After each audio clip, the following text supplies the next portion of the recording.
Point ఏంటంటే 4 అంశాలు ఇప్పటి నుంచి దృష్టి పెడితే వీళ్ళు అధికారంలోకి రావడానికి వీలుంటుంది. 4 అంశాలు చాలా సీరియస్ గా దృష్టి పెట్టాలి.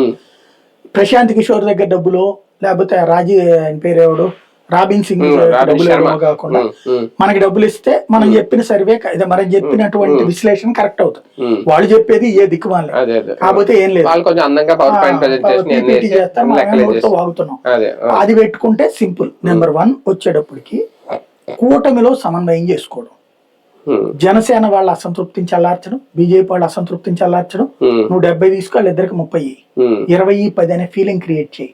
నువ్వు మాలో ఒకటి రాని ఫీలింగ్ క్రియేట్ చేయి. ఏదో వరకు ఉమ్మడి కుటుంబాల్లో 10 మంది పిల్లలు తక్కువ ఉండేవాళ్ళు కాదు. 10 మంది సంతృప్తి పడరు, ఏదో ఒక అసంతృప్తి ఉంటది.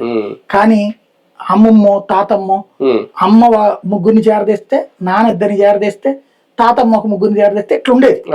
అట్లాగే నీ పార్టీలో నువ్వు అట్లాగా కన్విన్స్ చేసుకుంటా సమన్వయ ప్రయత్నం చేస్తున్నారు పాపం 2 పార్టీలు, చేయట్లా, ఏమి చేయట్లా. అది పెద్దలకి ఫీలింగ్ ఉండాలి. వార్నింగ్ ఎవరికి కావాలి? వార్నింగ్ ఎవరికి కావాలా? గ్రౌండ్ లెవెల్లో ప్రతి నియోజకవర్గానికి ఓ సమన్వయ కమిటీ వేసుకుని, నీవు సంక్షేమ పథకాలు ఇచ్చేటప్పుడు 3కి డివైడ్ చేసుకో, కాంట్రాక్ట్లు ఇచ్చుకున్నాడు 3కి డివైడ్ చేసుకో. ఎక్కడ కూడా వస్తుంది సంపాదించుకుని చెయ్యాలా? చేయకపోతే నీ కర్మ.